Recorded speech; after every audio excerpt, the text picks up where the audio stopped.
and Corporal Naima doing the Touch a Truck. Last month, department and EHS, all the emergency services teamed up and attended some schools with regards to Touch a Truck. The whole point was to get children closer to first responders, and as a result, they end up seeing some of our police vehicles, and in one of those pictures you can see some faceless children locked up in the back of one of the police cars.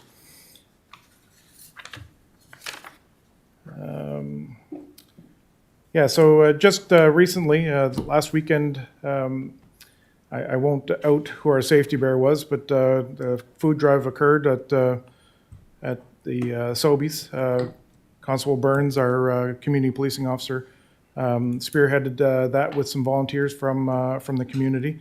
In total, 12 large totes and 30 milk crates filled with food items, $400 in cash, a $350 in grocery gift cards.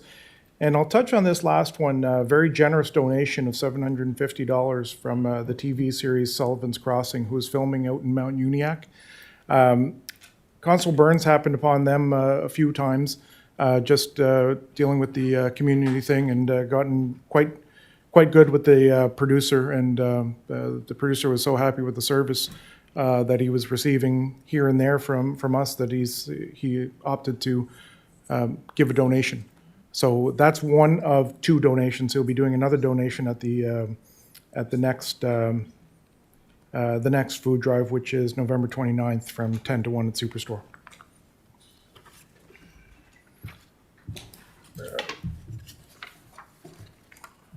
Just to, if I may interrupt, just a question. I'm glad to see the food drive. There's a definite need for that. But has there been any planning or any thought given to going to the rural area with a food drive such as that? I think, there's a need everywhere, and I think people right across this municipality would help out, and it would be so much of a good public relations thing for our CMP officers to be out there in and amongst the food drive at our local grocery store in the area. So has there been any thought given to that? So the second food drive is in support of the Hants North. But where it's at Superstore? Yeah. Up there. Well, what I'm talking about is actually if any consideration could be given to going to the Kennecook Food Mass store, to be that visible piece out there. Just a question. No, very good point. Not that I'm aware of, but I'll throw that at Constable Burns. There's plenty of time between now and Christmas, and the food banks always need something. So even after Christmas, it would serve two purposes. Yep, perfect. Sorry for the interruption. No problem at all.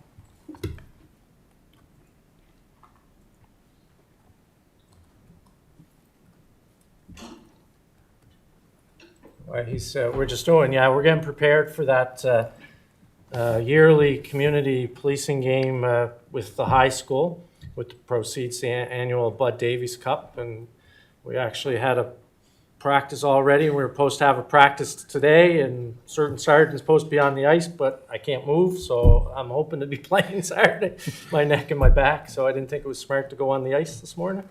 So it's well attended, good event. Again, we'll give Preston Burns and working with the other volunteers. So come out, have a cheer and fun and laugh or whatever you want. Support it. November 16th, 7:30 at East Hants and Sportsplex, and we'll see what happens. And I've heard we got a few other ringers we're bringing, so we're going to make it a challenge for them. Yeah. All right, the APP. So Danielle Desjardins started in on the APP. I'll speak to some of the more minutia points of the APP. So Danielle covered that it is a strategic document in which there's multiple inputs, and one of the levels of input for the APP and what the RCMP are trying to do is be more your police service. So we look forward to having input into our strategic priorities, and that's not to say that we're not going to do other things if certain strategic priorities come up, but those priorities will give us an idea of what it is that the municipality wants, what East Hants wants, and what they think are are the issues and where they'd like to see their police service press. The priorities are set from April to March of every year. I'm sorry, I excused myself at the time when you guys were trying to set a date for the, I'm sorry? January 16th. So my next point there was kind of a moot point because you guys have already set a time for it. I really look forward to getting your input on those things. And I also saw on the agenda the tour of our headquarters. It's actually more than a tour of just our headquarters because we have a training facility that I've learned in the past few months is actually cutting edge as far as the whole nation goes. We had instructors from across Canada, 16 total, come there and do a course, and every single one of them have said that they do not have anything like this in their province. So our training facility is top tier, and the people that staff it are top tier. You guys will get an opportunity to do that tour as well. Again, it's a matter of lining up when everybody's available for that tour, but the things that we would show you are digital forensic services, which fall under the national program, but still service all police agencies within Canada. National Weapons and Enforcement Support Team. The OCC, the Operational Communication Center, is usually a very popular one, just to understand how a call comes in and then it ends up getting dispatched to our members. The Underwater Recovery Team, the Explosive Disposal Unit, Police Dog Services is always a very popular one, but I can assure you, please do not pet the dogs. I talked about the training center, our Cutler Avenue Training Center, and then time-dependent and whether or not they're available, the emergency response team. They're very busy units since going full-time. We gained the benefit of their services on October 24th in East Hants for an incident in Mount Uniacke, which I do believe a question will be coming up on that, so I'll save that piece of information. And that is it. If there are any questions. All right, so we've heard the report. I thank you for your report on this. And now we will open the floor for comments and questions. And first up, Councillor Michael Perry. Thank you, Mr. Yeah, I think when we look back and talk about the planning process and what the presentation was beforehand, I think we've had a good relationship, I know, for the number of years I've been on council. The communication lines have always been there back and forth between the RCMP, and the RCMP is very quick to adapt to our request, which in talking to some counterparts throughout the province and municipal chairs hasn't always been the case. So I think, you know, as the chair has said, we've been leading the way and we've had a good rapport with the RCMP for many years, and I don't see that not continuing. And yes, just for the residents of Mount Uniacke, there was an event on the 24th. Most of the residents in the community have nothing but good to say, and we're super impressed by the RCMP response. And I'll let you elaborate on that. The only question they have is the rumor mill's been going on, and the event and what the response was for is still unknown by many in the community. And if you could just elaborate on the operation that took place there, just so people know and so the whole municipal council knows, because this is a great example of resources and coming to public aid. Thank you. Yeah, good question. Thanks for the favorable comments. And I too echo that I see communication staying and cooperation. On that, just to bring everybody into a little bit of up-to-date and in line on that October 24th, we received a call for a young 6-year-old girl being approached by a man with a potential firearm in back of the school out in Mount Uniacke. And so that was obviously saying a high priority call and a high, and I was almost even in awe myself. Now, I don't want to toot the horn of a lot of the response, but we had so many members, including the emergency response team, including a drone in the sky, including members from West Hants, from Lower Sackville, our East Hants members, that we were able to shut down a pretty good area in a fairly quick period of time, which doesn't always happen with the geography we have to deal with a lot of times. But in that case, almost as the operations with our, first of all, we have a risk manager system, which you'll see through that tour, who right away starts coordinating some of that response of resourcing and getting the closest and available cars there as quick as we can with the appropriate amount of gear. And when you're dealing with a firearm, of course, that's a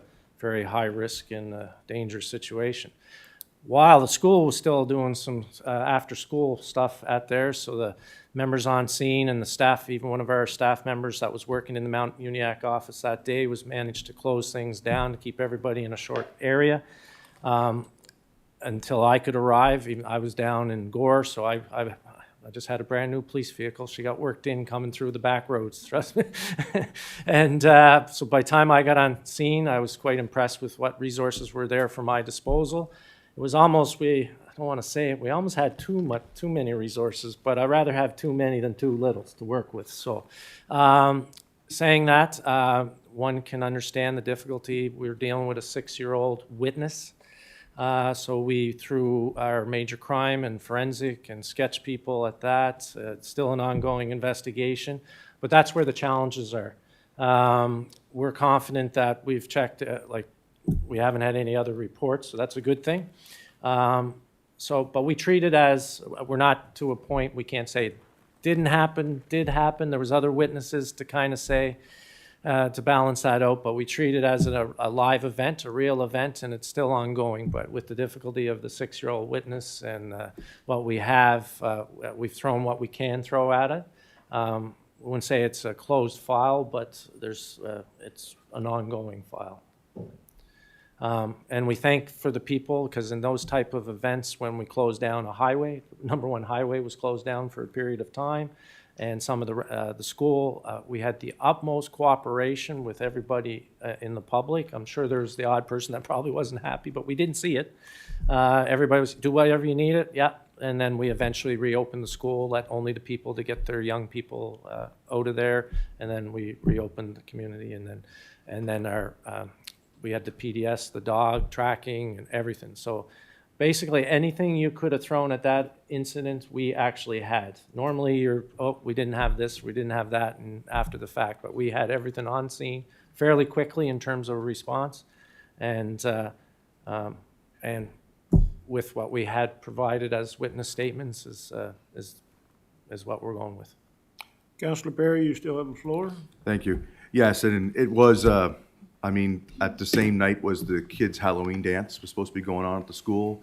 They had 3 sports teams that had practices. The school went into lockdown.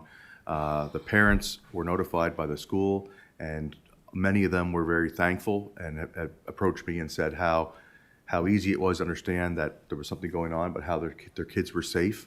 And some of them, of course, rushed home from Halifax, different places they worked. And when they saw the amount of police response and resources in the area, they were initially scared, because when you see that many resources, our minds go to similar events and similar type of resourcing that happened. But luckily, this one had a positive outcome, and the RCMP distribution, they were on the East Uniacke Road, because the old train tracks run behind the school, and they had all those areas cordoned off. They had everything all done, and it was done in a very quick time.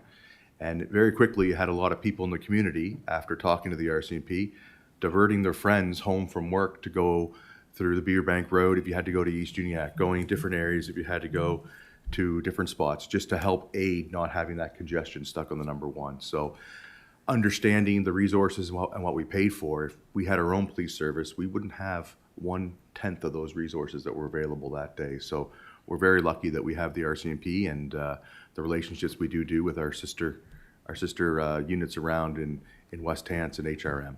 And I would imagine if it happened in the northern part, Colchester would have been there as well. So rest assured that when incidences happen and people are scared, the RCMP showed up and did a fantastic job. And I've heard nothing but positive out of it in the community. And for all the times that people said, I never see an RCMP officer, Now the comment I have, I've never seen so many RCMP officers. They constantly ask me, how many police officers are on staff now? Like, do we have 100? But no, it was very good. Very thankful for that. Also, very thankful for attendance at the ceremonies on Remembrance Day. It's always good to see the Red Surge on parade. This year in Mount Uniacke, it was indoors because of the rain, but that was okay. We didn't have to get wet.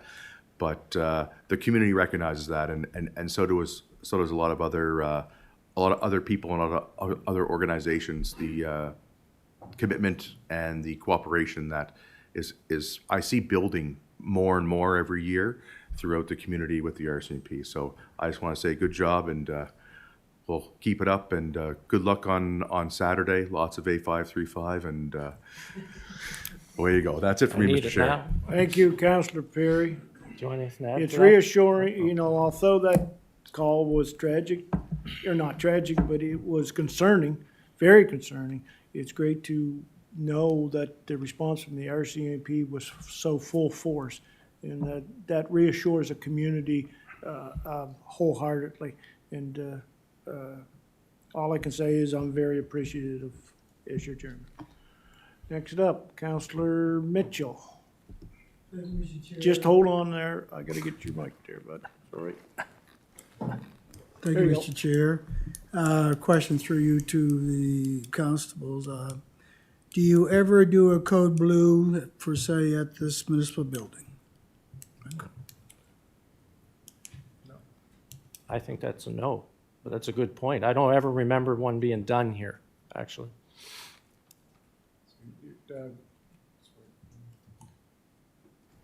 We can certainly arrange one if that's something that the municipality would like.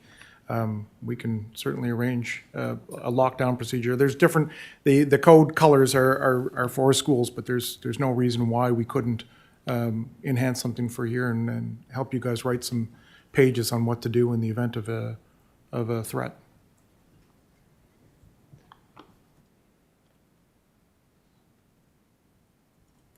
Being a public building with people coming and going, I just think for security measures and for the safety of the employees, and there's a large number that work over the building, not just in the municipal part, but other divisions, it might be something that you could talk with the CEO about, and maybe making staff aware of what needs to be done when that call comes. The second one is that I know that Elmsdale Fire and Lance Fire are planning food drives between now and the Christmas season, so it might be okay to connect with them and see what their plans are. And my last one is deals with the body cameras. Does Enfield have body cameras, and if so, how many? And my question is, are you wearing any today?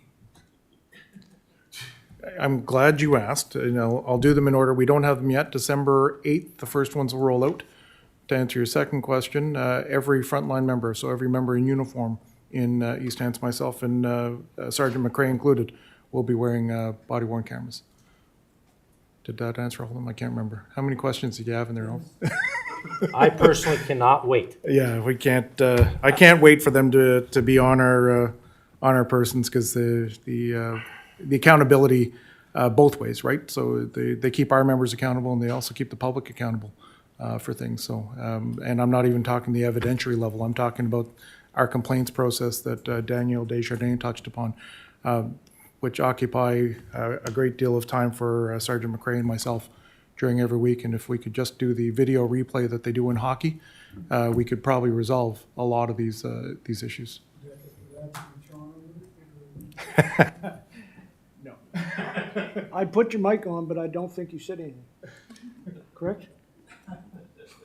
Last is, it was nice to see some members in Red Surge yesterday in Elmsdale at the church, and I had a good chat. And thank you for them, and that's all. I think it's all. Councillor Sandra Garden Cole. Thank you, Mr. Chair. I just want to say, after hearing the details about that response, it's very encouraging for ourselves and all the public. You know, things like that, you really have no idea. Could have gone a lot worse, and to be prepared and you know, for something much more is very encouraging as a resident myself. So that sounds like a fine job. Also, I just want to commend you on having 26 roadable officers. That's a great number with 4 others that sound like, you know, making their way back in due time. So that sounds very positive to me.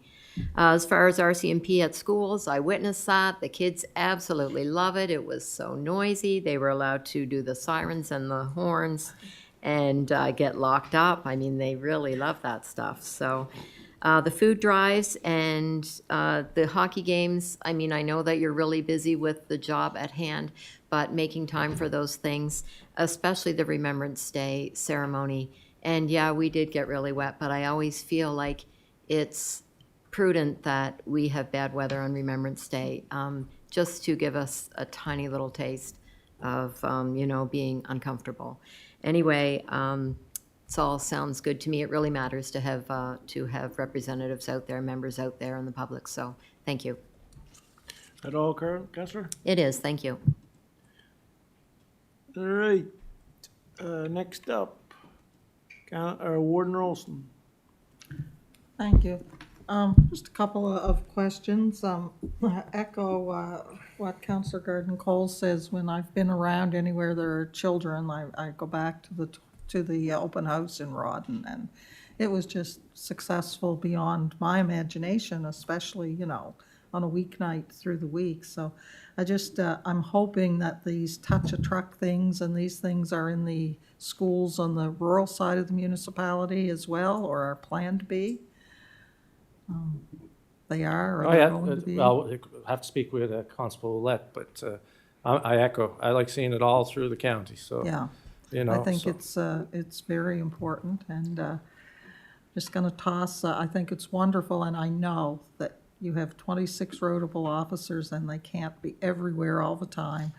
Just gonna throw the invitation out again. Every November the 11th, there is a march from the West Gore Church of Disciples to the monument in the Grove for Remembrance Day, which is very, very well attended. Like, I'm gonna say well over, for a rural area, well over 100 people there, and a lot of young people. And just to issue an invitation, if you have an extra officer who is available, would certainly be most welcome to come and join us on that occasion as well. So I'm very pleased to hear how well the response went for the Mount Uniacke incident. That's always great to hear.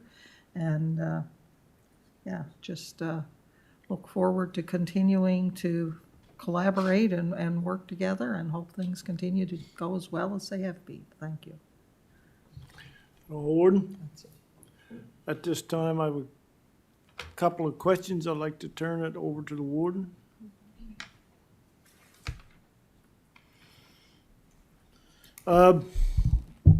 Just a couple of things from my end. With the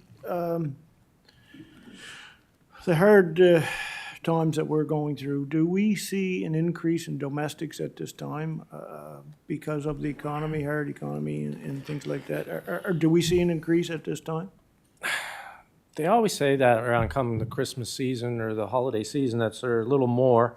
We'll pay it for. I've actually, the last little bit, I've seen a little bit of trend downward on that, whether it's reporting again or not. But either way, there's usually a divisional messaging program that's put out that our officers are aware of as well. Mm-hmm. Is there a lot we can do about it?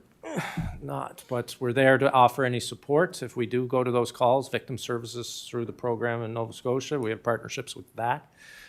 So they get access, or at least the information, to try to connect with those agencies that could be of help, maybe to alleviate that. If we do know of families in need or families of concern, again, there's online, how do we say that? Reach out to the detachment. Some of our members have good contacts with other agencies. It's more of a social issue, usually, economic-based sometimes, doesn't always have to be.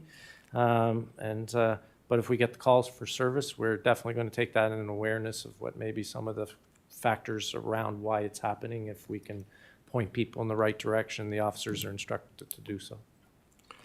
Thank you for that. Also, as you mentioned, the Christmas season, is fast approaching. Are we doing a campaign of lock your cars, that sort of thing, protect your valuables? Is there going to be a social media campaign with regard to that issues? I'll take that. We had that short, one of the meetings, the crime prevention, before they're still trying to figure some staffing or volunteer issues around that meeting, but there's some short discussions on that. We haven't had our hardline discussion with Constable Burns and some of the officers, but there's definitely interest to do some of that. The messaging that we may get down from our strat comms, we certainly will push that out as well. They're good at getting those messages, but more of a local-based thing in the municipality. We have to have more of a discussion on it. We kind of had a surface discussion on it, so we didn't really go too deep on it yet.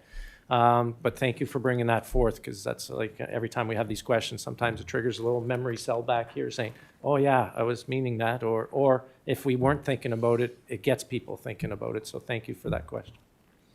Okay, it's good to hear, because I think that we're going to have to be diligent in, keeping our valuables, and with the Christmas season upon us, it's very important.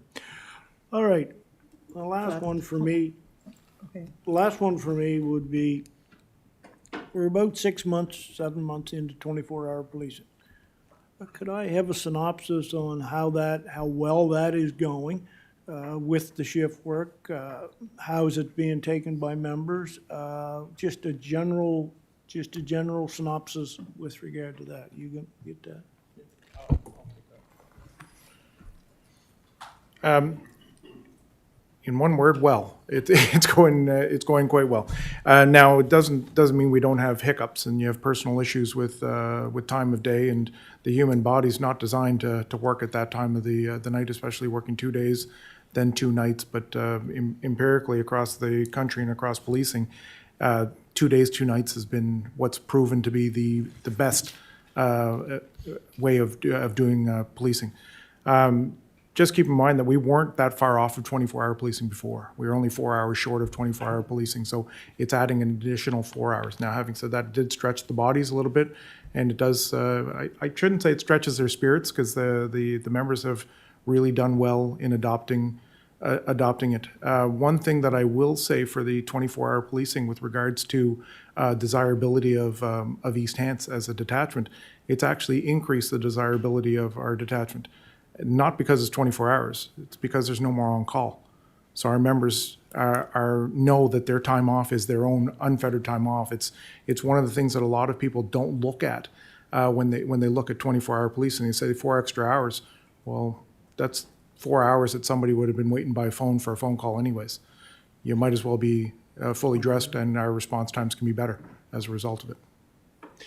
I'm glad to hear that, but those 4 hours, a lot can happen in those 4 hours, absolutely. and that's just why we pushed for and went to this. Yeah. And along that, I'm glad to hear your synopsis on 24 hours, and the East Hants being the desired location. That's really sounds appealing to me. Now I forget where I was. Excuse me. All right. I'm going to let that thought, because I just went out of my head for some reason. So anyway, that'll be it for me now. I can discuss anything further with you at another time. Councillor Perry. Yes, one thing, thank you, Mr. Chair. One thing that through your line of comments that brought to my attention is, especially with 24-hour policing and the investments we made going forward, one of the things maybe to consider and that we can talk about at the APP is moving forward, looking at how fast we are growing and how fast our population is coming. We've been here at council very proactive, and we'd rather have more resources than we need at a certain time than be behind the curve in resourcing and ensuring. So whether that's, I do know there's requests in from the detachment for things with the Department of Justice like ATVs. I know there's requests in for waterborne stuff, and it's all on a priority list.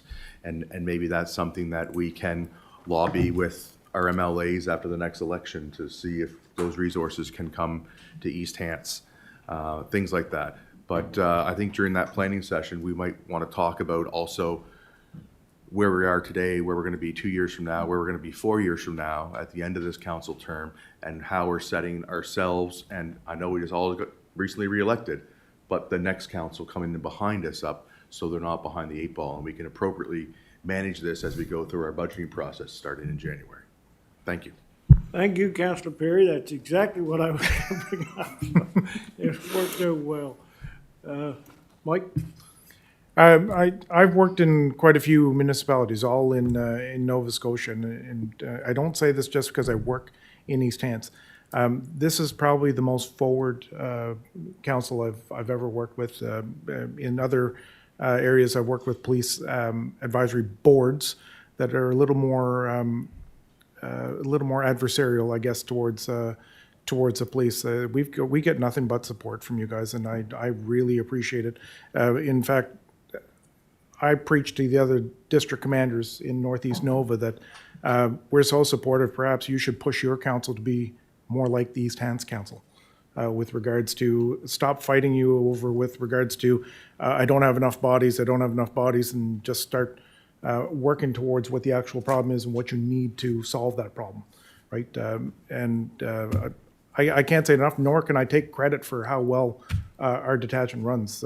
Resource-wise, we're never wanting when it comes to that, and credit to you guys. Well, Scott's always wanting, but he got his new vehicle, and I got his hand-me-down. So, yeah.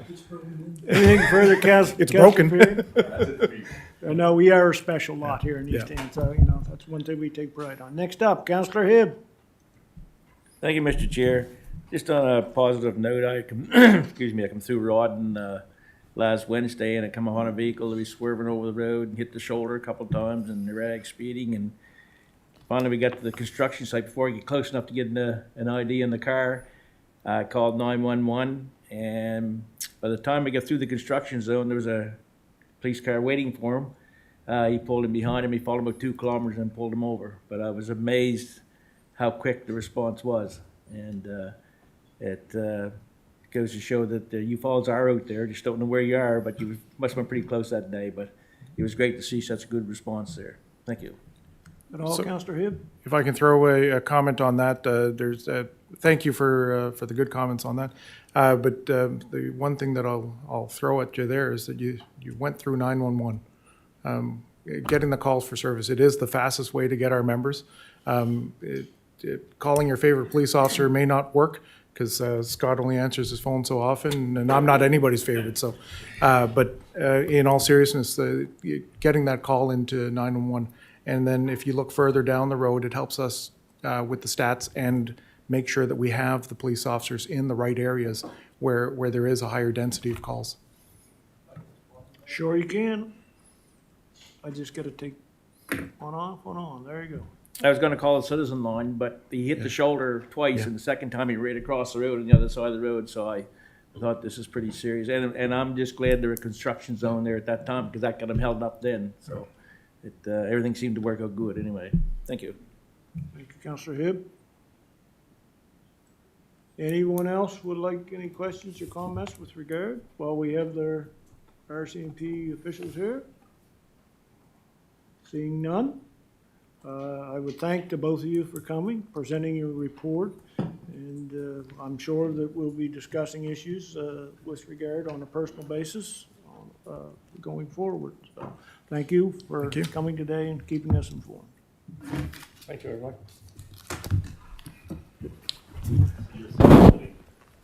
Saturday? I might be coaching.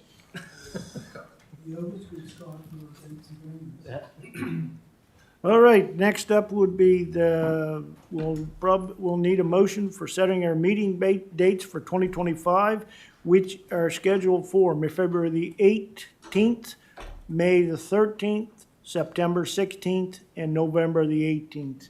What is your with regard to the schedule? So moved. So moved by Councillor Perry, seconded by Councillor Mitchell. With regard to meeting dates, all those in favor? Aye. Contrary of mine, Motion's carried. Is there anything further anyone wishes to bring up before I proceed to close? Seeing none, I'll entertain a motion for adjournment, and I would say that we're scheduled for a break at 10:30, at which point we'll return to corporate and residential services chaired by our warden at this time. I'll entertain a motion. Moved by Counselor Mitchell, seconded by Counselor Dixon. All those in favor? Contrary of mine, motion's carried.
is, of course, the selection of chair and vice chair.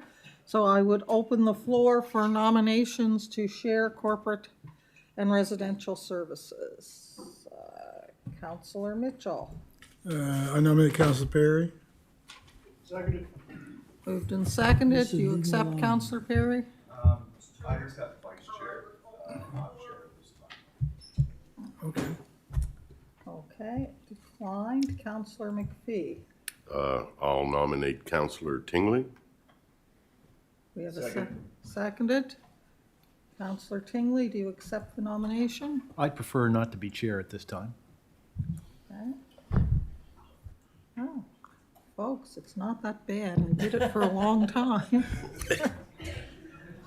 So we're looking for nomination for Chair of Corporate and Residential Services Committee. I nominate Councilor Gardner Cole. Second. Okay, moved and seconded. Counselor Garden Cole? What does it, is all I have to do is just, okay. Yes. It's like, your Any further gazoo from the nominations? Flintstones. Any further nominations? Nomination closed. Any further nominations? Counselor Garden Cole, you are the new Chair of Corporate and Residential Services. Vice Chair? Nominate Councilor Perry. Moved and seconded to nominate Counselor Perry. Counselor Perry, do you accept the nomination? Are there any further nominations? Any further nominations? Any further nominations? Counselor Perry is Vice Chair of Corporate Residential Services. So I will give Counselor Garden Cole time to take chair.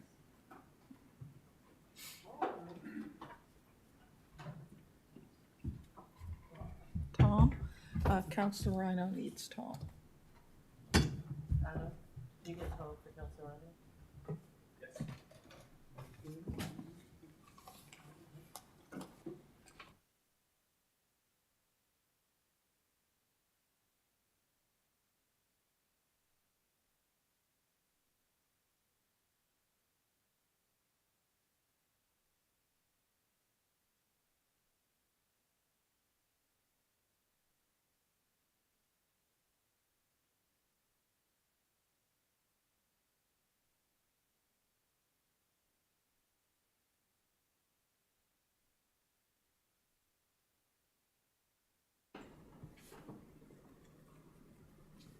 Okay, so I'd like to call the Committee of Corporate and Residential Services to order.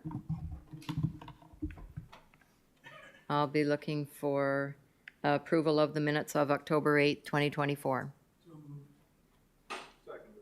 Moved and seconded. All those in favor? Aye. Motion has passed. The first item on the agenda is a letter to province, MGA change request from the CAO.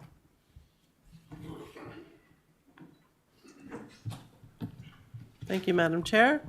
The councillors, the new council orientation last week had a presentation from the legal staff at HRM, and one of the pieces of information that was gleaned from that is that the Halifax Charter actually has a section that allows for a different reason for going in camera than the Municipal Government Act does. The Halifax Charter has a section for going in camera for any subject, the discussion of which could, in the opinion of council or the committee, as the case may be, violate the confidentiality information obtained from the Government of Canada or the province, any of their agencies or another public body. So we've struggled with this in the past, and usually the reason why you've gone in camera has been deemed contractual. But I think having this section also put in the Municipal Government Act just adds more accountability and transparency to why you're going in camera. And if it's in the Halifax Charter, there's really no reason why it shouldn't be in the Nova Scotia Municipal Government Act. So what I would like to propose is that council write a letter to the minister once there is a new minister post-election, and request that the province add the same clause into the Municipal Government Act, and this letter would be copied to the NSFM and our MLA. Thank you, Madam Chair. Okay. First up to speak is Councillor Perry. Thank you. I'll move the recommended motion, but I'd also like to see if the CAO deems necessary, at least the AMA included in that distribution list, because I think that it's important that all the other CAOs of all the other municipalities understand what we're requesting, because they might not get that back from NSFM. If they're not included in that regard, they won't be able to inform their councils. So I'll move the recommended motion with the addition of AMA to the distribution list. Okay, moved and seconded. Any discussion on it?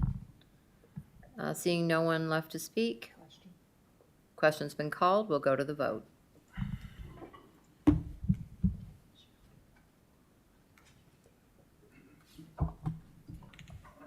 And the motion has passed unanimously.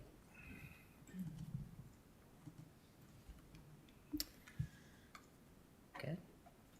Next item is Code of Conduct, Council Procedural Policy Update. Kim Ramsey. So councillors, when you all came in for your nomination papers during this recent election, you were given notice that the province had created a new code of conduct for municipal elected officials, and you were given a copy of that code. Council in East Hants already had a code of conduct, so what we have done is we've taken the mandatory code that has to be put in place per the provincial regulations, and we've looked at your current code and taken what we feel that you would want to bring into your new code from your current code, and created a document that is attached to the agenda. So as far as the whether you adopt a code or not, your alternatives are to adopt the one that we have recommended, which has the changes in green, to adopt only the model code that the province has recommended, but you don't have an option to not have a code and not have that model code, so that is the minimum of those standards. Primarily, the additions to the model code that we've done is sort of just some policy stuff that we put in all of our policies. So the purpose of having your code for yourselves and for the public to understand what the code does, that was missing from the model code of conduct. Just making it very clear the council's responsibility under the code to review and make amendments to it, because it is your document. And the model code didn't have that wording in there, which we think is important. Outlining council's responsibilities, clarifying obligations to citizens, and then council most recently in 2024 here put in a section on communicating with provincial and other levels of government officials. That was in your procedural policy. We would recommend that you move that into your code. And then supportive language for those who make complaints, just so they understand that there wouldn't be repercussions against them by making a complaint under the code. I would also note that if this is approved today, we would actually take this code out of your procedural policy and have it as a standalone document. Right now it sits as an appendix to your procedural policy, but it would be required to be a standalone document. So those are the recommendations. The code was posted for your review, the recommended code. And if any questions, we can take them now. Thank you, Madam Chair. Thank you. Okay, first to speak is Warden Ralston. Thank you. I would move that the Corporate and Residential Services Committee recommends to council that council give notice of intent to approve the elected officials' code of conduct as attached to the executive committee agenda dated November 12th, 2024, and that the council procedural policy be amended to remove the code of conduct content. Moved and seconded. On to speak before the motion, Councillor Perry. Thank you, Madam Chair. Through you to the CAO, by removing this from procedure policy and making it a standalone document, does that limit our ability to amend it and it must be amended by the province, or do we still have the ability as we would if it was in our procedural policy? Through you, Madam Chair, council is required to approve a code for East Hants. It has to be, the minimum code has to be what the provincial has set. So if they were to amend the provincial code, you would have to then amend your code per regulations. Yes. But if you want to amend this one to add to it, you don't have to have the provincial authority. You can do that as a council. It's a council policy. It will sit as a council policy. Okay. It just sits separate from the procedural policy. That's what I was just making sure that it wasn't totally out of our hands, that if things arise that we see the need for, I mean, we were ahead of the curve anyway. We've had this in a procedural policy for years where other councils across the province have had nothing. And incidences have happened, which is why the province had to come out with a provincial policy. So I wanted to make sure we were still the flexibility to remain, be able to adapt and change. I'll support the motion. Thank you. Thank you, Councillor Perry. Next to speak is Councillor Tingley. Through the chair, the policy, as you're recommending, seems fine to me.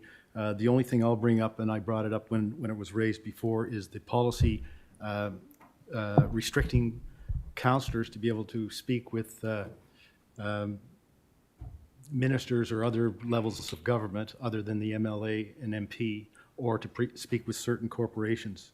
That restriction does not exist anywhere else that I'm aware of, and I think the only reason a councillor would have to contact someone else is to gather information or ask questions in order to have information to be able to respond or help residents. I'm not aware of it ever being a problem where, or causing a problem where a councillor has asked these questions. And really what it does is it prevents a councillor from gathering factual information, which to me is just concealment. When we go to NSFM and FCM, these interactions happen. If these people are at the conferences, councillors interact and these discussions happen. In fact, they happen by microphone. Some of them get up at a microphone and allow councillors to ask them questions in public. I'm not aware of a situation where this has ever come up as a conflict or a ethics or code situation. I've tried to find something. I could only find one case in Ontario where it was not about this kind of communication, but it talked about council resolutions restricting communication of councillors being unreasonable, and punitive. I think it's a bad thing to have in our policy. If other councillors have a comment or want to discuss it, I'd be interested in hearing what you have to say, but I think it's a bad policy. I think it's a form of concealment. That's it. Thank you, Councillor Tingley. Next to speak is Warden Ralston. Thank you, Madam Chair. I would just say that this part of our code, this policy, was not brought in lightly.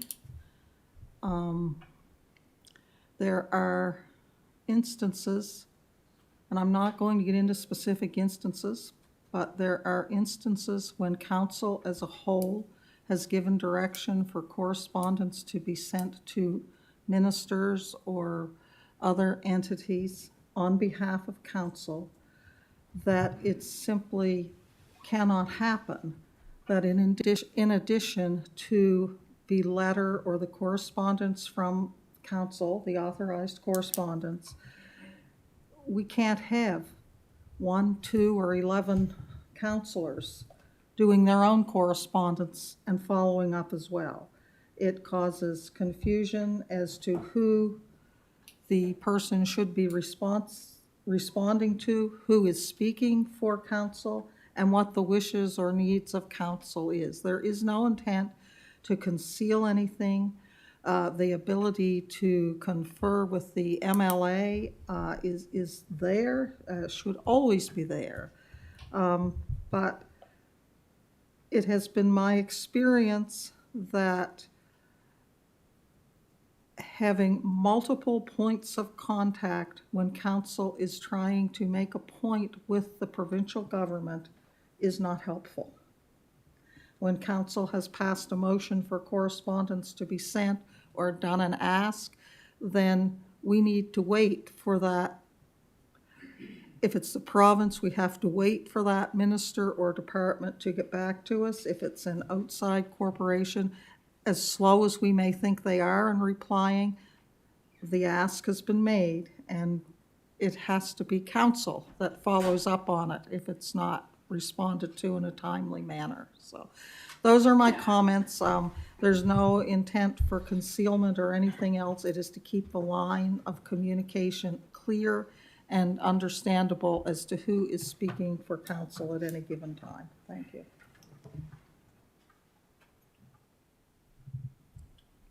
Thank you, Madam Warden. Do you can respond to that, Councillor Tingley? Through the chair, I would agree there probably is no intent to conceal information, and I would agree that if council or is already directed, or staff or the warden or CAO to deal with something, an individual councillor should not be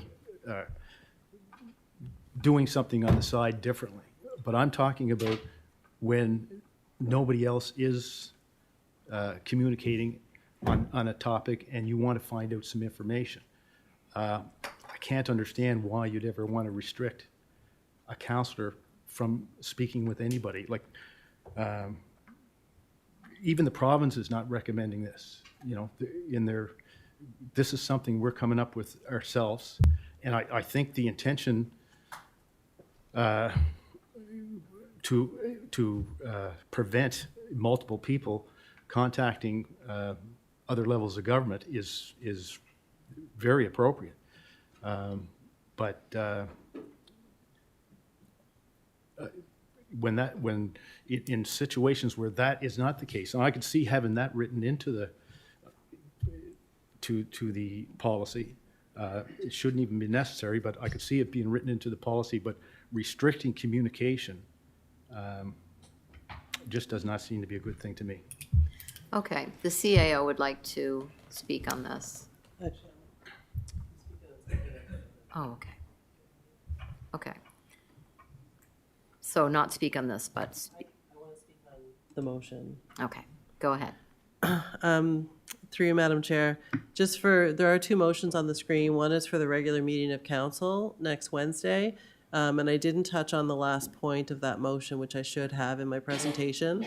The model code by the province has a very detailed process by which investigations will take place. And one of those things is hiring and putting on your website an independent investigator that people can go directly to if they have a complaint. And that person would then be charged with reviewing the complaint, making sure it was valid, and then proceeding through the process. So part of this whole process will be to get the Association of Municipal Administrators is putting a call out for qualified investigators. So they will have a list that have been vetted. And the intent is that through our own procurement policies, we would look at that list and choose an independent investigator that would be your investigator. Typically, we've used our own legal firm in the past, but there would be some conflict there, so we would have to choose a different group to do those investigations. So this motion would give me the authority under our procurement policies to go out and hire that investigator for the model code. Thanks. Thank you. Next to speak is Counselor Dixon. Thank you. Through you, I guess, to the chair. As a counselor, we are allowed to speak to our MLA and our local MP, member of parliament, without any problems on items. I shouldn't say permitted to speak.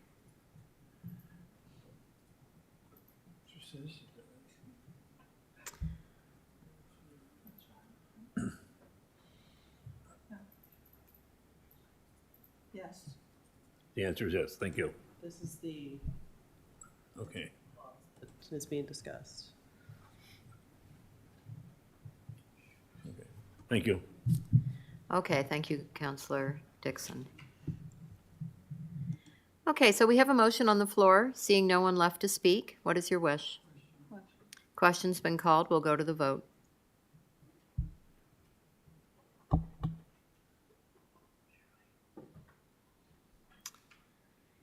And the vote has passed 10 to 1.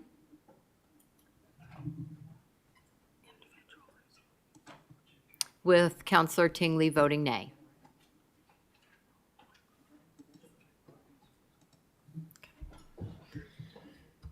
Okay. Oh. Okay, so,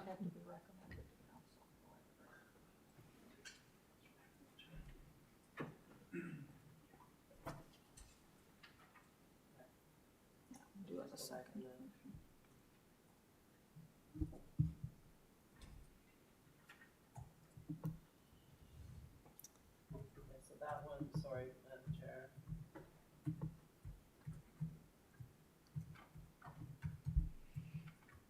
okay, so, oh, So, Madam Chair, the first motion is a recommendation to council for the policy meeting to give notice. The second motion is required to give notice to regular council.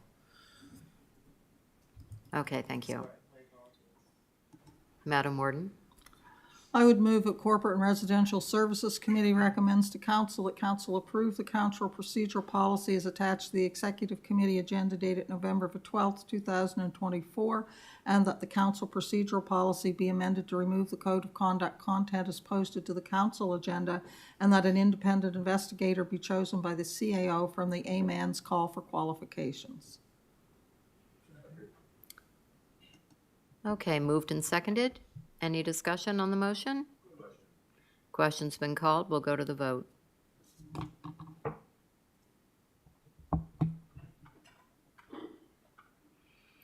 And the motion has passed 10 to 1 with Counselor Tingley voting nay.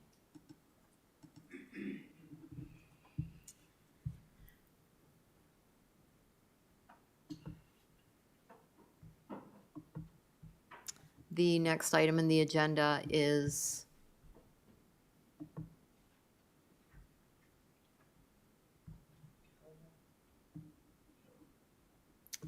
the approval of the 2025 council calendar with the CAO. Through you, Madam Chair, the council calendar has been posted based on your typical schedule with adjustments for conferences and the like. We're looking for comments, questions, suggestions, or an approval of the calendar as posted.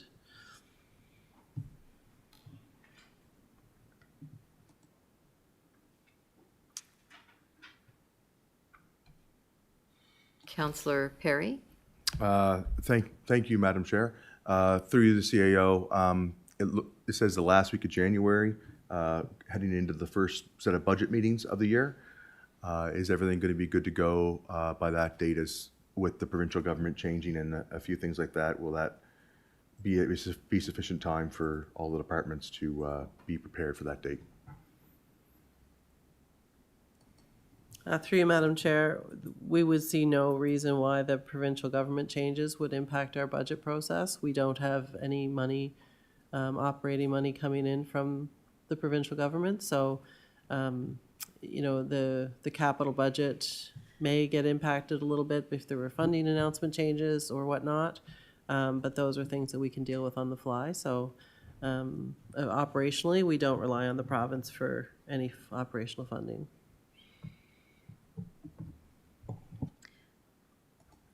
Yeah, my concern was not for funding, it was costing. The pass-through amount of money, if any of those amounts change, increase in education costs and things like that, how that affects, you know, everything in the bottom line as we try to maintain the best rate for our ratepayers.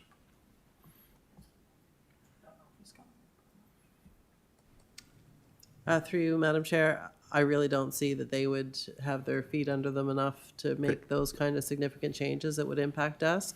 Plus, they have to give us a year's notice of any financial impacts to municipalities. So if we do have changes coming from a new government, we would have to get that notice by usually in April for the next April 1st. So you wouldn't see any financial changes till the April 1st, 2026. Okay, perfect. No, I'll move the recommended calendar.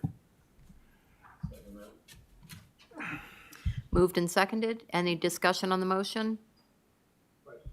Question's been called. We'll go to the vote.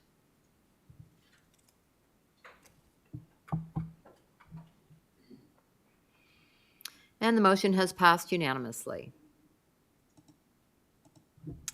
And seeing nothing else on the, No, we go down to where, that's what we have to.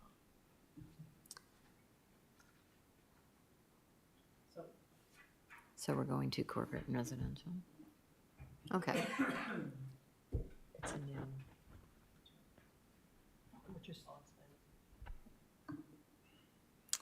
Okay, the CAO will, Madam Chair, where the Police Advisory Board went about an hour short this morning because you didn't have your presentation, I would recommend that you move down to the rest of your corporate and residential services report that was supposed to be scheduled for this afternoon. We have our asset management staff here to give you a quick update, and then Wade's got some financial stuff to do. If we can get as much of that done before lunch as possible, then we can move on with your planning and other committees this afternoon, if that's the will of the committee. thank you, CAO. Okay, so we'll continue on with corporate and residential services. The next item on the agenda is asset management, road state of the infrastructure with Amanda and Amy, sorry.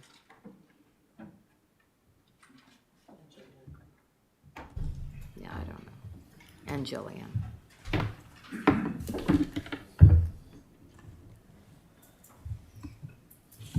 So, Madam Chair, while Amy gets it up, I just want to mention your asset management program is running right along, and I know you hear about these things in your strategic planning sessions, and you know you set the priorities for things like this, and you set the budgets that allow it. What you'll see today is just really scratching the surface of what they've been working on, and they, including most of our operations folks across the organization, have been really focused and dialed in on getting good information around your assets. And the information for decision-making that's coming out of this program is absolutely phenomenal.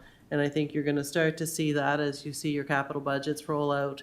You're going to see it in your maintenance programs, your maintenance budgets. So I want to commend council for thinking about asset management, and secondly, making it a priority and really investing in that function, because the information that we're getting to make decisions is absolutely phenomenal. So I'm going to turn it over to Amy and Jillian, but I do want to commend council for the investment that you've made in this program, because it's making a difference.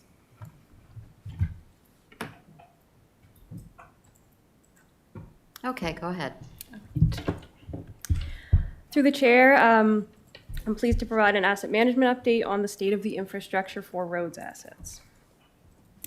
So in this past May of 2024, staff provided a program update to council about, are we miss? That's not you. Okay. It's coming on, but then it's on black. It's not, so I'm not sure. It's not you, I don't think. Why?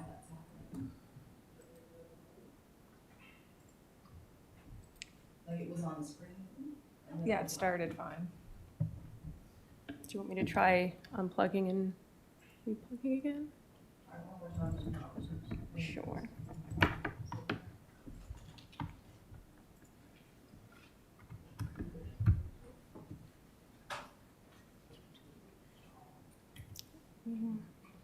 Oh, there we go. Yeah. Magic. Oh. We're just teasing it.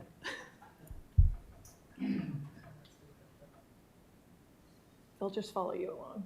Okay, sounds good.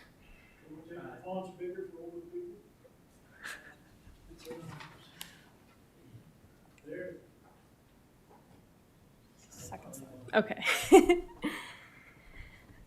Take two. All right, so just starting on the second slide there.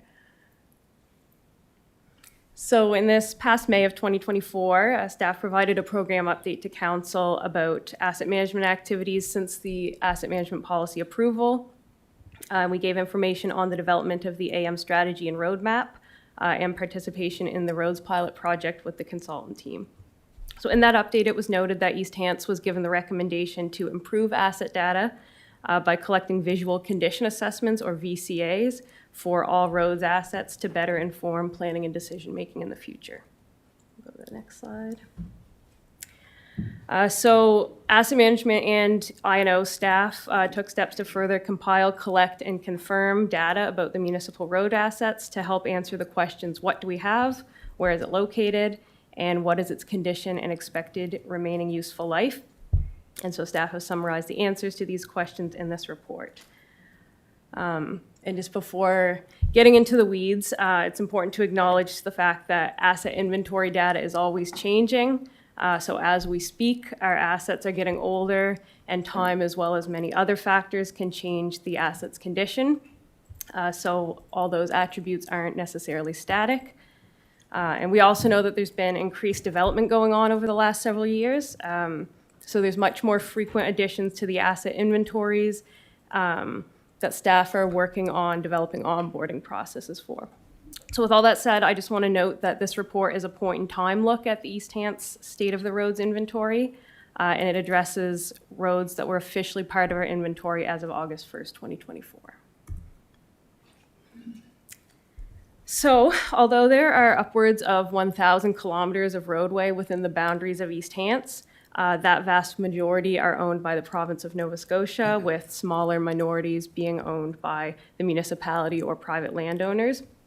So East Hants owns 36.05 kilometers of road. 28.34 of that are asphalt, and 7.71 kilometers are gravel. And these municipal roads span across 9 different communities and 8 different polling districts. So these tables on the screen, they're also included in the report, show the distribution of asphalt, gravel, and total road lengths in the communities and polling districts that we have municipal roads in. So we can see in total for communities, Enfield has the most municipal road in total, and Belknap, Elmsdale, and Lance are also up there. And then for polling districts, District 3 contains the most municipal roads, with Districts 9 and 2 also up there. And you'll also note that Districts 4, 5, and 11 don't contain any municipal roads, only provincial and private. And this map, which is in Appendix B of the report, just shows that distribution. So asset age can be a helpful indicator of where the asset is in its life cycle, especially in the absence of observed visual condition data. So something that I'll just clarify about age. This is mentioned in the report, but an asset's original construction year can differ from its current installation year. So those are 2 different concepts in asset management. So a segment of road can sometimes have an installation year that differs from the original construction year. And a great example of this would be any of the roads involved in the road gap paving project. So for example, Acorn Avenue in Lance was originally constructed as a gravel road in 1996. And then in 2023, when the paving was completed, it had brand new physical properties and life cycle properties as an asphalt road. So its installation year is 2023 and its age would be considered 1 year old. And it's important to keep record of both of those years. So this graph on the screen here shows the age distribution of asphalt roads by length. You can see that big spike in 3-year-old roads. We remember 2021 was a pretty big year in terms of development, so we took over some significant road length and lengths in Mount Uniacke in particular, with the Kiln Creek development and other ones. And then our second biggest spike, oops, Kim, if you can just go back to the, yeah, sorry. Our second spike there with 19-year-old roads, kind of our second largest one. That was when a big chunk of the Elmwood subdivision was developed. So. And then we can go down to the gravel. That's the same thing for the gravel roads. You can see it's a little bit more sporadic because we don't have as much. And then the next one. So on average, the average age of our municipal asphalt roads is 13 years, and the average age of our municipal gravel roads is 14 years. And although we know there could be many different external factors that influence the lifespan of a road, things like the amount of traffic that drives on it, quality of construction, exposure to climate or weather. That being said, we still, in asset management, use expected useful life, or EUL, estimates pretty commonly. So these are general industry standards that refer to the number of years that an asset is expected to function, assuming routine maintenance is practiced. So as part of our roads pilot project, the EUL values recommended for asphalt roads was 25 years, and for gravel roads, it was 10 years. And so with knowing our asset ages and our EUL estimates, some general age-based approximations can be made about the remaining life of an asset. So, but again, since we know more than just age can influence a road's life cycle stage, supporting age-based estimates with up-to-date asset condition information can paint a clearer picture of a road's life cycle situation. So staff performed these assessments, these visual condition assessments in 2024 over the summer, and rated roads on a scale of 5, meaning very good, to 1, meaning very poor. And on your screen here, you'll see the general condition rating scale. And in Appendix A of the report, there's some more detailed versions with descriptions specific to asphalt and gravel roads. Just the next one there. So to do these assessments, staff began to implement the use of mobile GIS tools. So that allowed for the rating, notes and photos to be taken and submitted by operators in the field. And that makes collection easier and also makes viewing data in the office much more visual. So the results of the summer 2024 condition assessment showed that nearly 90% of municipal asphalt roads fell into the category of either very good or good. And then for the gravel roads, close to 75% fell into the poor or the very poor category at the time of assessment. So from all of this, we have both age and recent condition information on all municipal roads. And because of that, there's more confidence in the state of the infrastructure as a whole.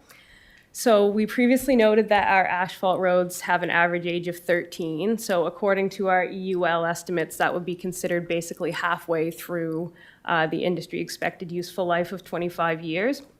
However, the overall average condition rating for asphalt roads is 4.41, which is a very high good, almost very good category. So we can see from that, from our observed condition ratings, our state of our asphalt roads is probably better than expected for that average age based on the EUL. And then on the other hand, for gravel roads, they've surpassed their EUL by 4 years. We remember that our average age of gravel roads is 14 years. So it kind of makes sense that our average condition rating is in the poor, and we have some in very poor condition based on that. So this comparison obviously looks at the overall averages, but this analysis can be applied to an individual road as well. And to wrap up, just want to circle back to the point I mentioned at the beginning about asset inventory and condition data being living and always changing. And so what is true at a certain point of time might not be true seconds later. So that does make it a little bit difficult to report on. And just to shed some light on what I mean, this report references the inventory as of August 1st, and condition assessments were done through June and July. But shortly after that, a development was completed in 9 Mile River, and the municipality took over a new segment of road. So already there's an inventory change from the scope of this report. And additionally, there are instances where grading or other routine maintenance have been done following the condition assessments, which may have led to rebounds or improvements in condition since the point in time of this snapshot report. But that being said, it's still important to create these snapshots as a way to track and capture records over time. And if a similar report is done a year or two down the road, we can easily compare and contrast. So as mentioned, this report has given an overview of the state of the roads infrastructure overall, but individual asset condition data will be used to support the upcoming capital budget recommendations, as the CAO mentioned. And this data has actually also helped to reaffirm the recommendation of some projects that are existing in the 5-year capital budget as well. And I'll just note that this report addresses just the roads as an overview of the asset management work done this summer, but the same VCAs were also performed for municipal asphalt and concrete sidewalks, and that information will also contribute to the capital budget conversations. And as East Hants progresses through the asset management journey, the objective is to get as much of this data as possible for other service areas as well, with water and wastewater being the current focus. So the recommended motion, Corporate and Residential Services Committee recommends to Council that they receive and file the East Hants Roads State of the Assets update report dated September 11th, 2024. And I'll turn it back to the chair for questions. Thank you very much for that insightful report on East Hants Roads assets. Okay, we've got numerous people to speak, starting with Councillor Mitchell. Thank you, Madam Chair. Through you to staff, is there any plan going forward, and I'm directing to the director, that some of these gravel roads will become paved roads to cut down the overall costs going from years to come? Through you, Madam Chair, not currently. The current process is as stated. It's just that is the current asset. So we're managing as the asset. If we were to explore transition to asphalt from gravel, that would be likely a request from council to staff to do an assessment costs, and we'd get into a debate on benefits. When you get into a transition, no different than the road gap project, we get into local improvement charges and discussion on who pays what. And that's a complex undertaking. So there isn't a proactive look at that currently, as there isn't a mandate to do so yet. Thank you. Yes, I was thinking of something about. Thank you, Madam Chair.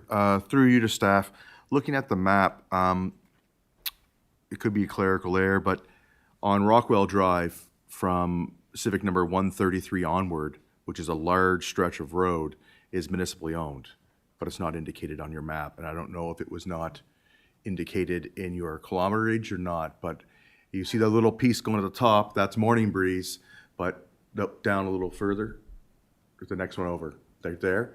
That road below it, basically from the cursor where Morning Breeze ends, is that whole big loop around the back, which is a large section, is municipally owned. I don't know if that was calculated in the kilometerage or not, or if it was just might have been omitted and missed, because that would definitely have an effect on the overall numbers.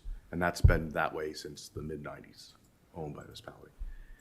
Through the chair, yes, so that was originally part of the inventory when we were working through the roads pilot project. But there are a few roads that we're working with the province to determine the exact boundaries of ownership, and I don't know if the director can speak more to this, but members of the roads team have indicated that there might be some question about where the ownership begins and ends there. So only things that were completely confirmed as East Hands owned at this time were included in the report. But there is discourse with the province about the details of Rockwell Drive. Because that will almost double the amount of kilometers in Mount Uniacke, that one Right. road. Yeah, it was, the length was significant, yeah. Thank you, that's all Is I that all, have. Councillor Perry? Thank you. Next to speak is Councillor Rhino. Thank you, Madam Chair. Through you to staff, when I look at this pie chart on gravel road, 21.9% very poor, and then when I go back up to the definition, is physically unsound. There's a high probability it will fail. You know, really, it's pretty strong. And is this true? Are they going to fail, and are they residential roads? Through the chair, I can direct to the Director Vino, but I'll just note that, so for every road that was assessed, photos were taken and verified by the roads and engineering team. So that was confirmed by roads and engineering staff that those were the assessments for each individual road. I don't know if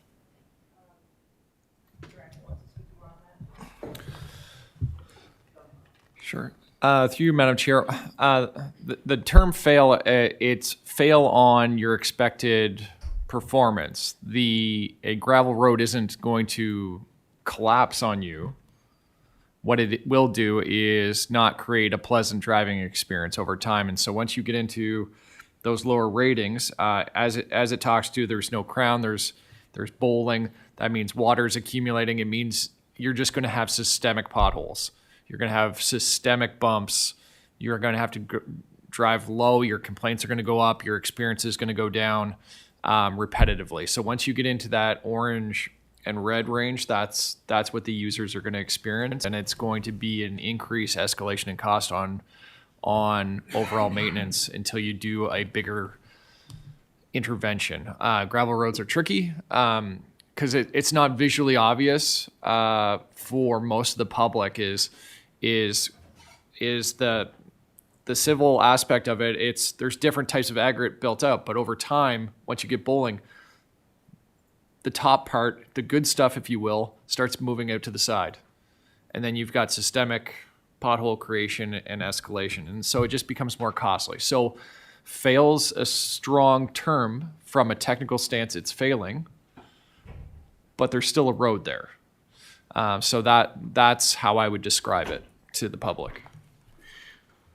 All right. Yeah, I think I have a little bit of experience with gravel roads, just a little. But could we not change that for anybody reading this report to look at that and say, okay, we got 23% of gravel roads in Nova Scotia or in municipality of East Hants that are going to fail, and their definitions of fail is this. I would suggest, a friendly suggestion, that we change something under very poor to reflect the more adequate condition of the road, because that leads to me, that leads to just to an unsafe or the wrong impression. It leads to the wrong impression. I'll put it that way. I would suggest if this is going to be a public document, to change somehow that to better reflect the condition, because when you say fail is catastrophe to me and to most people. So I would suggest that. Thank you.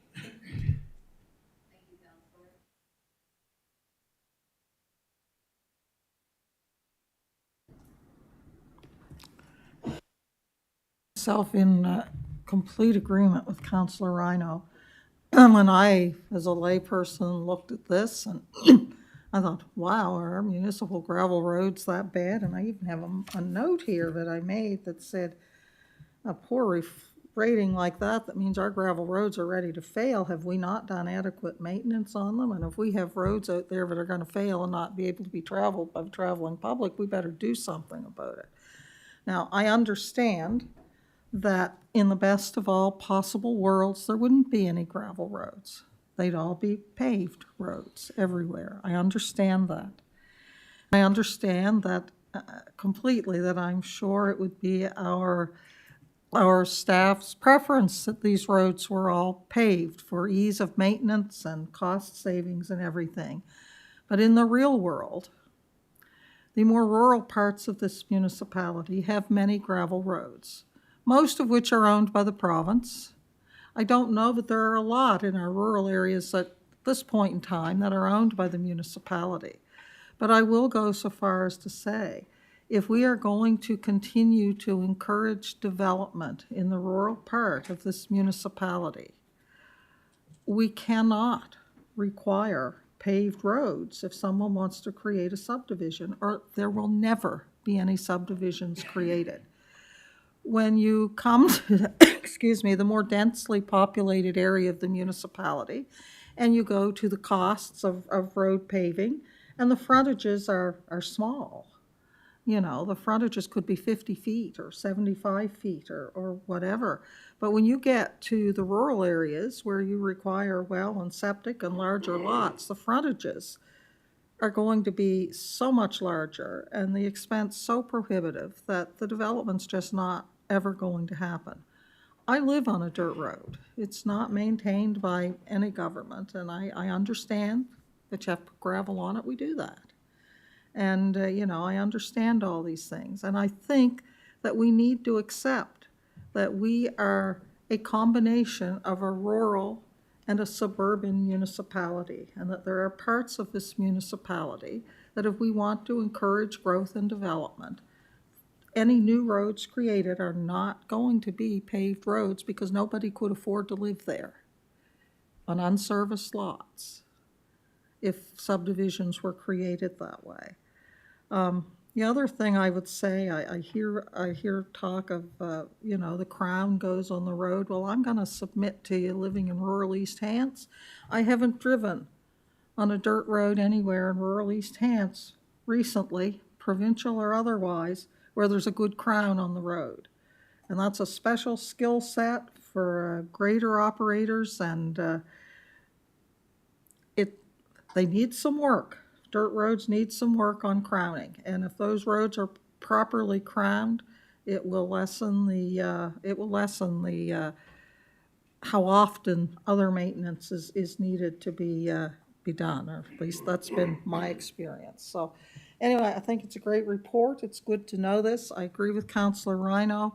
The language that is used would certainly lead the general public to think they were traveling on roads that were patently unsafe and that they could fall into a crater and lose their car at any given time. So I just think perhaps we should be able to massage that language a bit. We understand that dirt roads are sometimes rough and that the potholes don't get graded out as quickly as we would like, but I don't believe our roads are unsafe. And when you're saying that it's ready to fail, to me that's saying the road is unsafe. So thank you. Thank you, Madam Warden. Next to speak is Councillor Perry. Thank you. I take a little different approach than the warden because Mount Uniacke is on service, and we have a growth management area that has required to have paving on the roads for any new subdivision, and those subdivisions are being built up and they are going through. When you look at the amount of kilometers, we have 7.71 kilometers of gravel roads and 28 kilometers of asphalt roads. And based on the numbers of what it was, I believe it was, the director can correct me, $120 to maintain a kilometer of paved road and around $8,000 to maintain a kilometer of gravel road. That means it costs the taxpayers roughly $3,400 to maintain all of our paved roads in the municipality of 28 kilometers and $61,000 to maintain those 7 kilometers of roads. And I just think that is a super exorbitant cost that, you know, is being put on the taxpayers to maintain 7 kilometers of road at 18 times the cost it does to maintain 28 kilometers of road. That's a huge number, and I do think there are ways to be creative. If you look at some developments, they've paved a main road into the development and then put private roads off the sides that are gravel roads and are maintained by the residents who are there at their cost. But we need to find a way that if we are going to be maintaining gravel roads and we start taking on gravel roads, it is an exorbitant amount of cost for maintenance every year on those gravel roads when you compare $120 a kilometer to $8,000 a kilometer. And whether,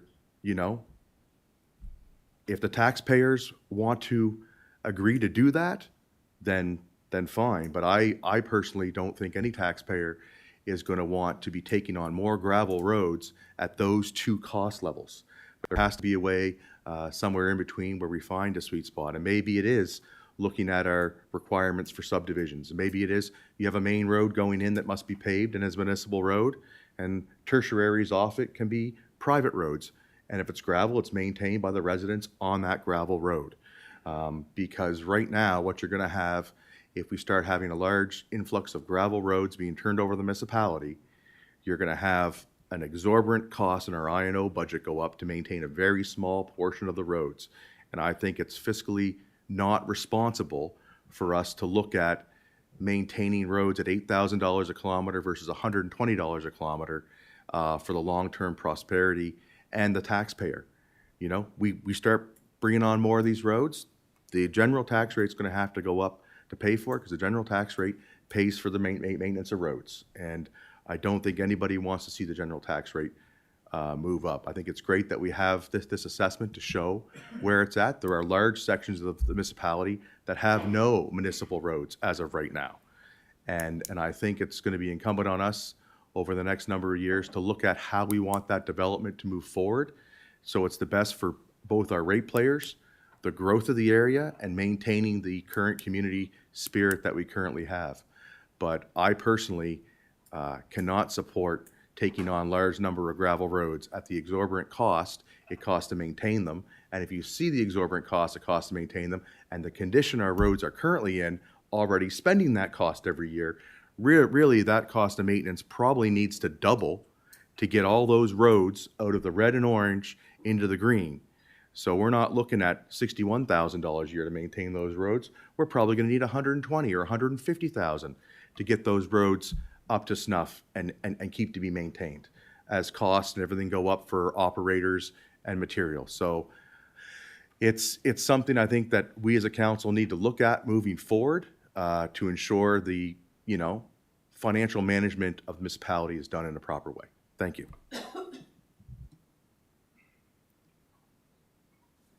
Thank you, Councillor Perry. Next to speak is Councillor Tingley.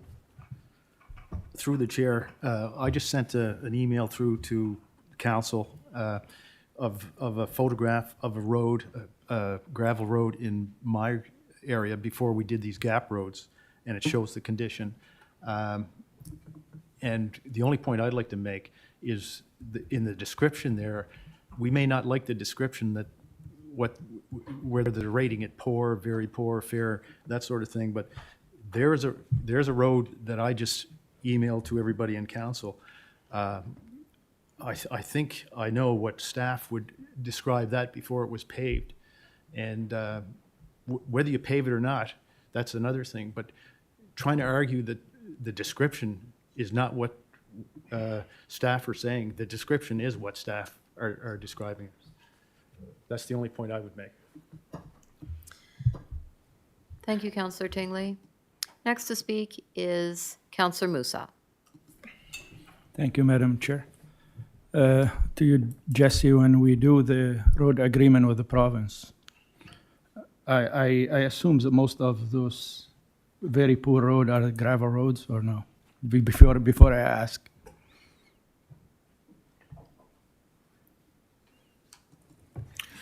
Through Madam Chair, just looking to clarify the question. Could you? So the very poor section, the 21.9%, are mostly gravel road or asphalt road? That's of the gravel roads. Oh, that's gravel road. Okay, oh, yeah, okay. So I'll ask, so when we do the agreement with the province, do we do it just for snow clearance and stuff, or for upgrade of the road, or? Through Madam Chair, our maintenance agreement with the province relates to, well, there's twofold. There's a fee that the municipality pays for overall maintenance to the province of roads versus taking them over. But at the end of the day, the province owns the structural maintenance of provincial roads. The structural aspect of a provincial road is the responsibility and maintenance of the province.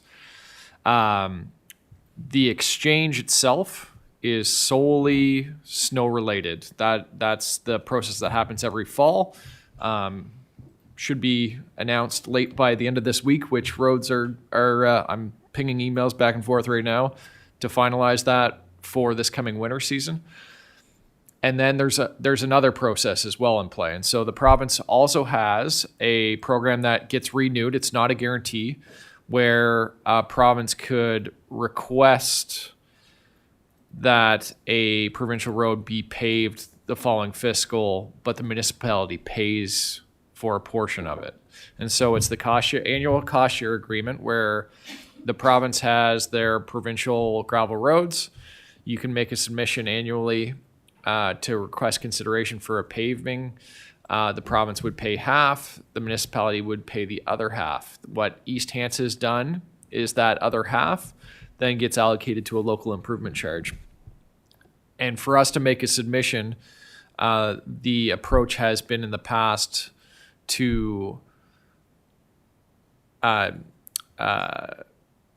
poll residents, get feedback, do a petition, and then apply. So it's a lengthy process to do that consideration. So there's different programs in different buckets. So I apologize. It was a short question, but a long answer, because it falls into different buckets on how you would approach things. So, I don't know, I'm very confused here, like, I'm Yeah. trying to, so, in this graph, the gravel road segment length, is that the municipal part or the We're ju- overall? Through Madam Chair, we're only looking at the condition of our municipal road structures. So the 21% of the, 22% of the municipal road are very poor condition. Correct. So if that road need to be, we need to get it to a good condition, like whatever, that's our mandate, right? To have it. So is the province gonna do that, or we have our own contract to do that? Through Madam Chair, that would hit our general tax rate in our budget for municipalities. So one of the big percentages, Thomas Street is one of the roads in the very poor rating condition. It's been in the budget and discussions on when and how to do maintenance on that road. That would be a substantial portion of the red, for instance. So that's something. You do the assessment, you look at the worst case scenarios, staff start working on what would be the treatment and start working on the budget, and then you work on timing. So that's all on us, and it would be general tax rate. Yeah, so as long we're working on that, I'm good. But I just want to make sure that we're not paying the province to do the maintenance on the road and they're not doing their job. Okay, thank you.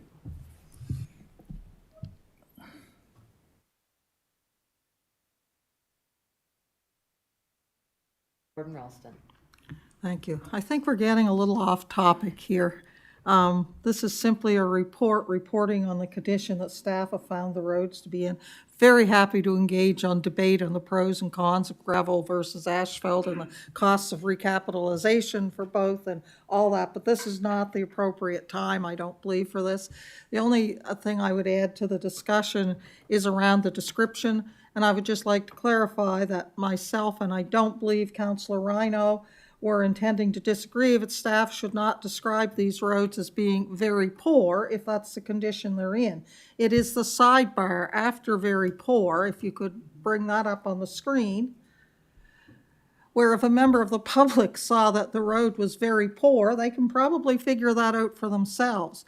But if they read the definition of very poor to be physically unsound and a high probability it will fail, to the general public, the road failing doesn't mean that the road is very rough and that it's a slow drive. It means the road's gonna fail. You might drive into a crater somewhere and lose your car, or, there's gonna be collapsed culverts if the road is going to fail. That's the language that we are discussing that perhaps could be a little more reflective, that the asset is physically in not good condition, and the traveling public would notice that the road was, rough to travel over, extremely rough to travel over, something like that. Because if I read that and the road's gonna fail, I'm expecting to come across a collapsed culvert or something equally horrendous. So that, for clarification, was my point in the description. I'm not debating that staff didn't find the road condition very poor. I think it's the follow-up description of what being very poor means that would sow confusion and consternation in the public. So I guess, having said that, I would be prepared because, as I said, I'm sure there will be opportunity in infrastructure and operations or corporate and residential services at some point to discuss the pros and cons of gravel and paved roads going forward, and I will happily engage in that discussion.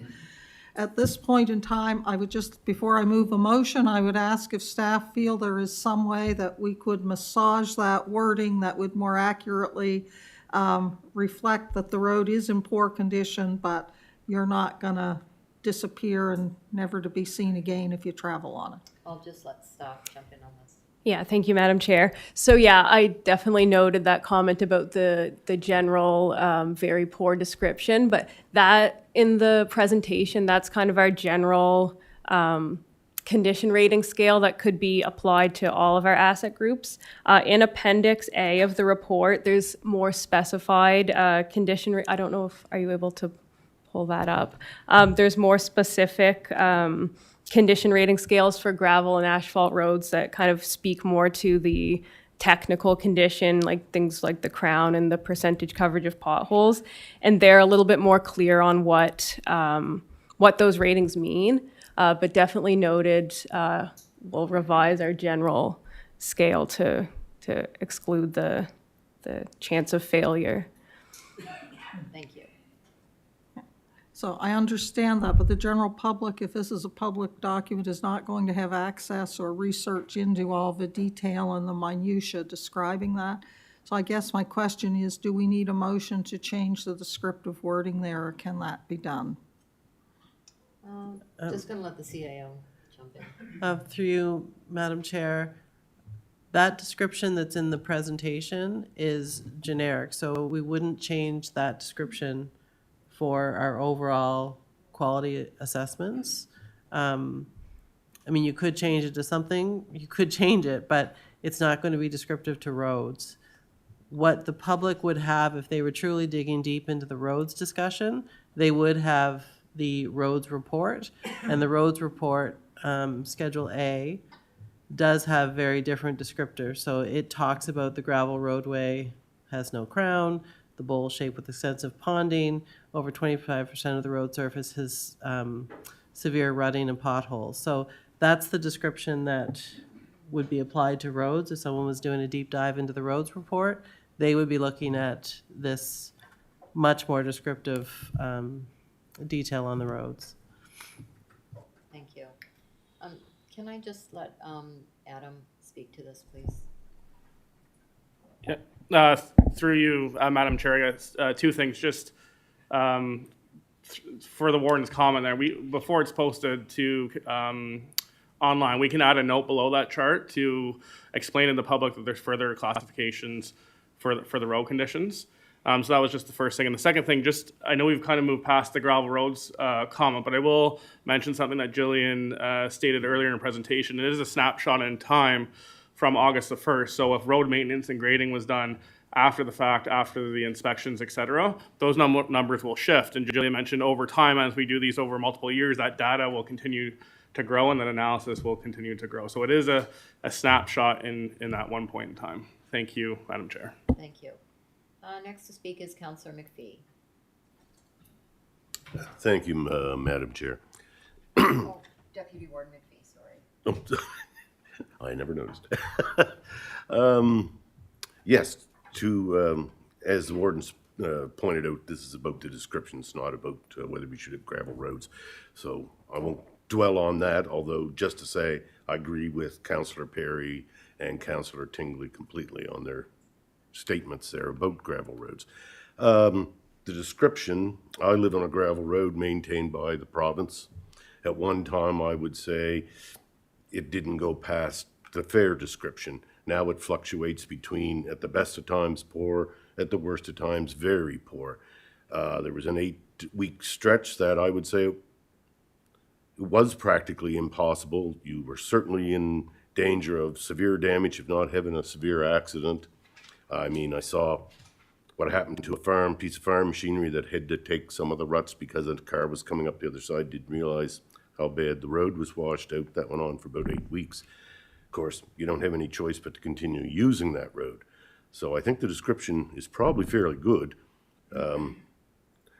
It doesn't mean that it's going to fail, that there's a crater that you can't get across, but it means you want to be damn well sure you are watching the road. So I think the descriptions as they are pretty good. Probably some of our roads, unfortunately, municipality do hit the very poor description at times, and I'll just leave it at that, but I don't see that there's really a problem with the descriptions.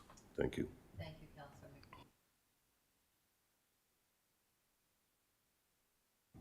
McPhee. Warden Ralston. I'll let Keith go first. Oh, I've sorry. spoken twice.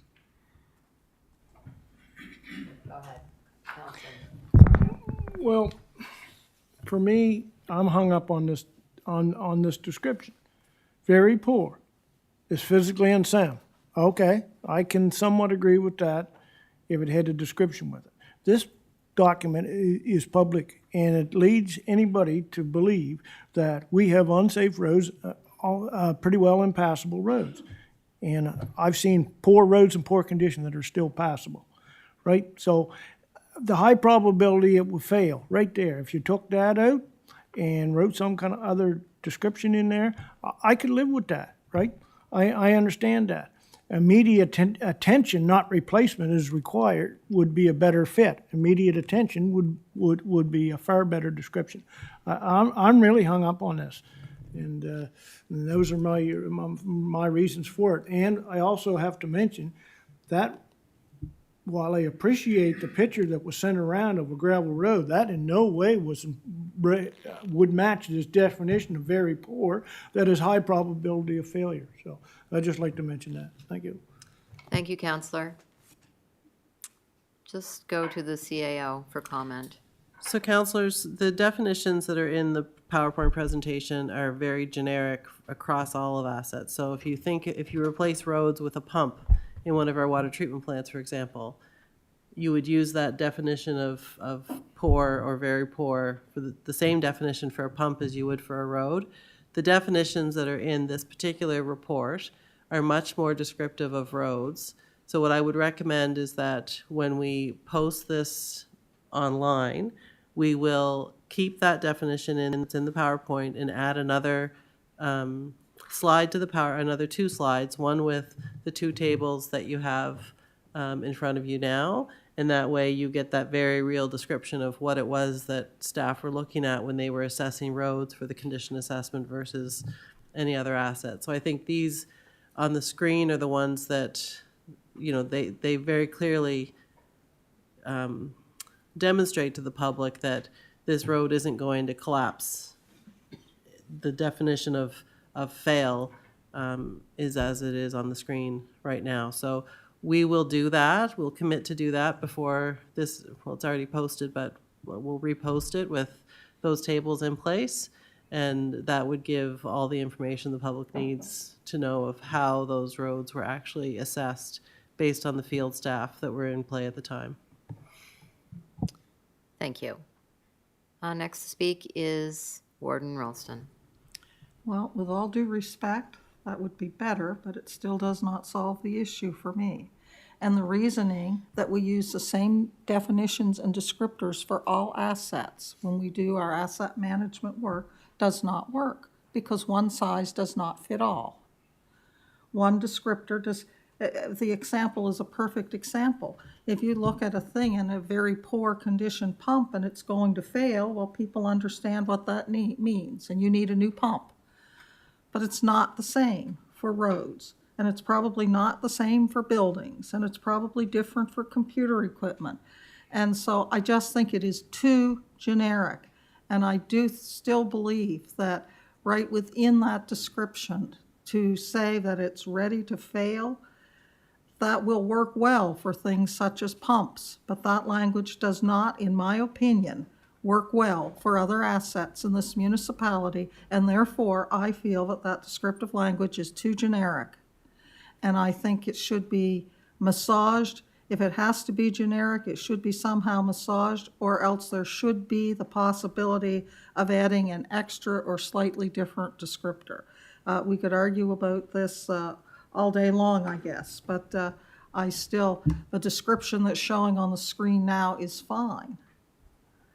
But to leave that other descriptor, because it has not been my experience that adding more slides always does the job, because people tend to retain the first thing that they read if they read the report. And so I guess those are my comments. I just think one size doesn't fit all, and I think saying that that's the same descriptor we use for every asset in the municipality, that causes me even more concern, because I'm sure we're going to run across different things within this municipality that descriptor, and there might be other descriptors for other things there that might just not quite work. I just think it's too generic. Thank you. Thank you. Next to speak is Councillor Perry. Thank you, Madam Chair. And kind of building on what the warden says, I do agree that the asset management wording, I think, is great for an internal tool when you're doing the overall assessment. But when you're looking at producing a document, those other two charts that were up there for paved and gravel roads should be, when you have your paved road and you have the pie chart, that legend should be underneath it, so they know exactly what it is. And they should be mirrored together, because if you have that first legend printed, then they think that whatever those next two charts are going to be it. So just the presentation of having them, the legends put with each one, the gravel and the paved, could get rid of that confusion. And it's okay to internally use the asset management diagram. And as the warden says, it might have to be massaged for public presentations and public data based upon the item which is being done. But internally for your tracking, if you're tracking it based on that matrix, that's fine, because at the end of the day, it really does fall in the same categories when you look at this here. But the wording better fits if you have it broken down in those other two charts without the other one even there for confusion of the public moving forward. That's just my 2 cents. Thank you. Thank you. Next to speak is Councillor Tingley, and then I'll ask the warden to take the chair, please. First, respond to Councillor Rhino's point that the photograph that I circulated was not very poor, didn't depict a very poor road. I'm not saying it did. I'm saying it's up to our infrastructure staff to determine that. I would say it definitely doesn't fit the category of at least fair. It probably was poor. But I think the infrastructure, our engineers and infrastructure experts are the ones that are most qualified to decide what description fits best.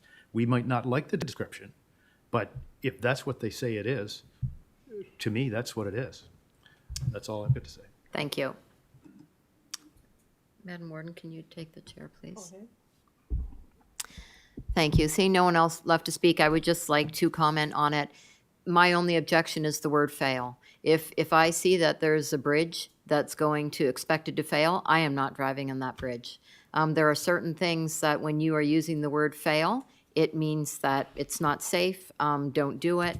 And to list a road, I saw that road, and I'm sure lots of others that could be in very poor condition that need immediate attention, and such, and a description like that. But I just feel that the word fail is not appropriate for this description. Thank you. Okay, folks, we are past the hour of noon. I don't know if council is comfortable with the motion as it is presented, or if we need something done, particularly around that word fail.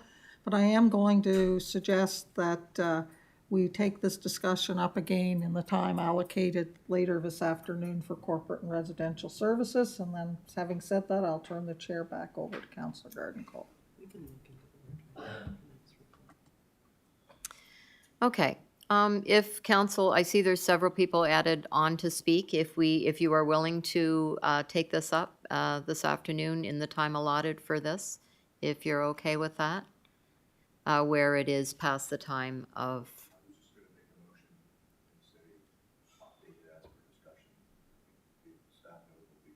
But we haven't come to a conclusion.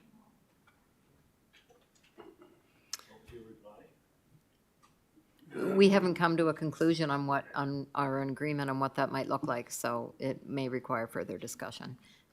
Go ahead, CAO. Councillors, if, I think the conversation around the word fail, we've heard the conversation, and we can take that back. I think I would probably throw that back to our asset management folks, and not really debate it in a committee, because I don't think we're going to get to any conclusions, but we can come back with some recommendations, or even internally just make some changes that, that depict that in a way that we've heard here today, because all of your comments have been noted. So I don't know that coming back and having a full discussion around it is going to be helpful, because I do want to talk with Amy and Jillian and just say what are the other options out there from a broad asset management description point of view, so you capture all of your assets in that.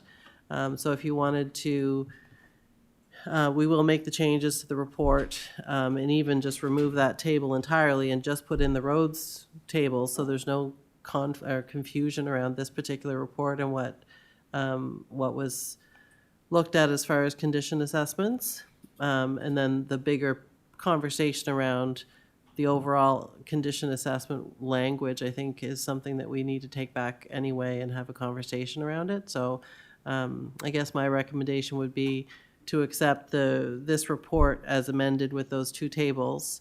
And then we could have a bigger conversation at the staff level around the term fail in that final note, if that's acceptable to committee.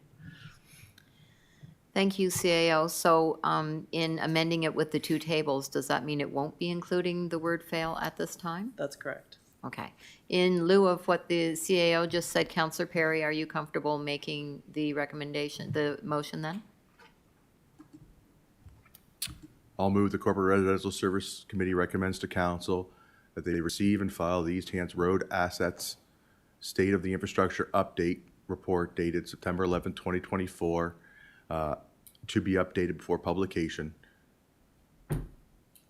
I so move. Moved and seconded. Any discussion? Question. Question's been called. We'll go to the vote.